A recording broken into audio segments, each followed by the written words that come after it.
So I've worked in management approximately 2 years. 2 long yet short, wonderful years. Baptism of fire, and incredible learning experience. Then after COVID, I sort of existed around the South London music scene, predominantly around the Windmill in Brixton, and a lot of my friends in those sorts of bands, like Shame or Sorry or Go Girl, they told me to get involved somehow, and I thought being a manager would be the right step forward. So I managed 3 acts. Tapir, who are a 6-piece sort of folk indie group. They've signed to Heavenly Recordings recently. Their first album just came out, which is wonderful.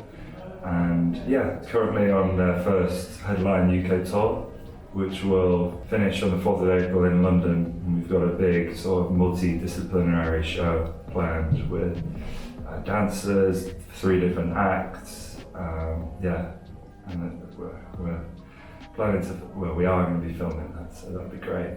And, who knows what the future lies ahead with that. And then, the other 2, of course, Broadside Hacks, who are a brilliant folk collective based in East London / South East London, and that's a sort of conglomerate of different musicians such as Katie J. Pearson, Naima Bog, Rosie Alina, and it's founded by Campbell Bourne from Sorry Band UK.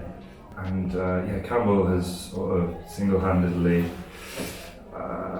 formed an East London folk revival week in, week out, selling out the Moth Club with these incredible folk artists from around the UK, globe. That's amazing.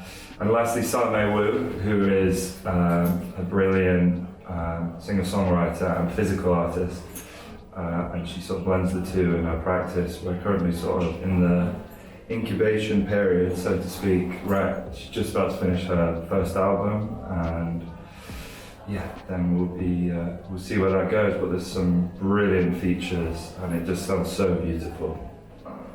So 3 acts that keep me on my toes and work hard with.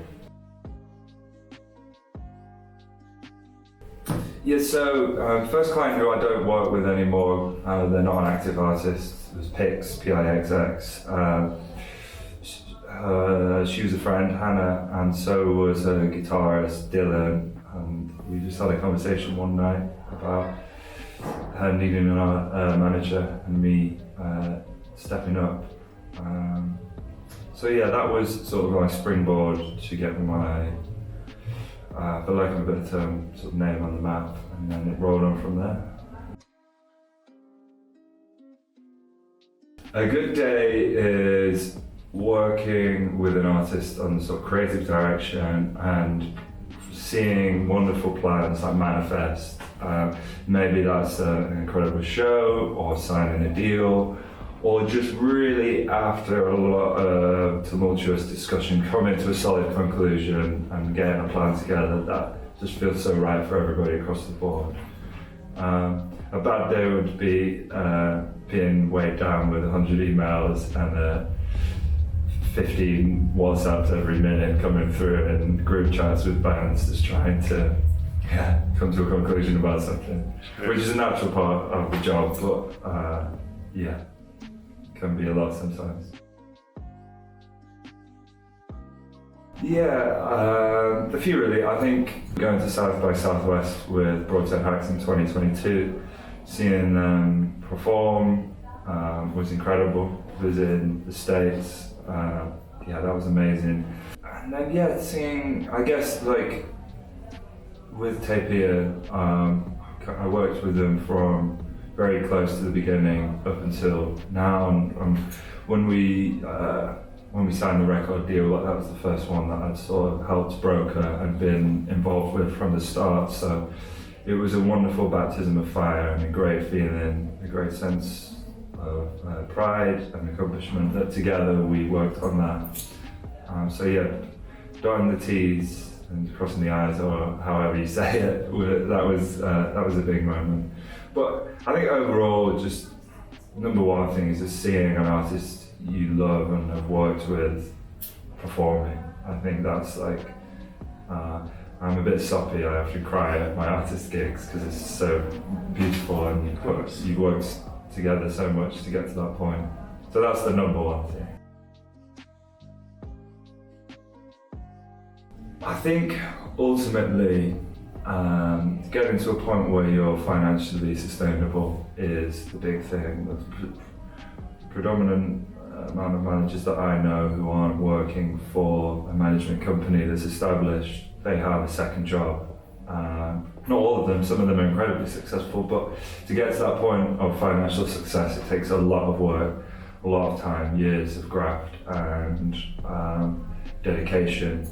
And ultimately, I think that is largely down to, numerous factors, but I think streaming services not paying enough are the reason why artists don't get paid enough and their managers and other people in the industry. So yeah, I hope that can change and there can be other sort of deals with royalties with streaming services, because I do feel that if that was put in place, artists would be paid more, they would have more financial autonomy, and therefore managers would as well, and that would be less of a barrier to entry, or allow managers to have more freedom. And so yeah, I think that's a big issue, but ultimately, while support is needed, if you work with a great artist and you put the graft in, they can get to a place where they're earning money, you're earning money.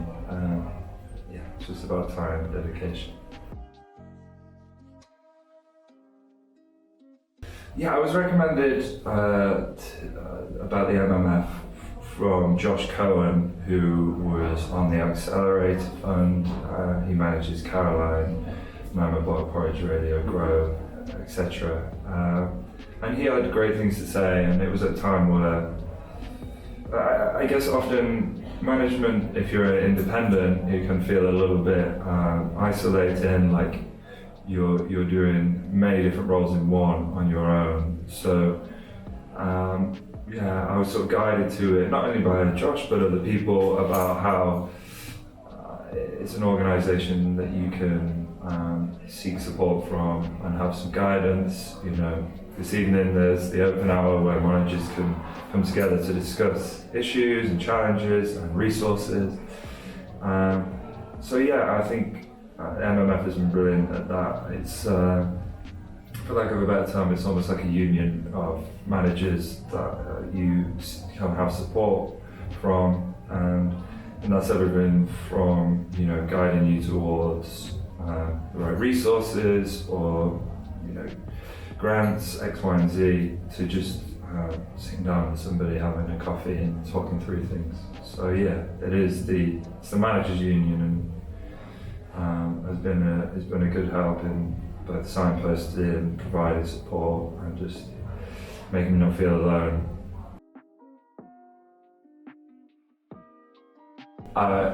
I won't say the artists I work with. You're allowed to, but I can imagine everybody does. A couple of weeks ago, I saw a band that I've loved for the last decade called Dive, D-I-I-V. They played O2 Country Town Forum, and their first new single, Brown Paper Bag, of their fourth album, is incredible. They're bringing back shoegaze, which is an old favourite genre of mine. And yeah, I've also been weirdly, that's one side of the coin, but I've also been weirdly into like nostalgic pop from my childhood, from like age 7 to 10. Listening to like Black Eyed Peas' first album, which is amazing, and then like some Justin Timberlake, early Madonna, early Madonna that was released in my lifetime from the noughties.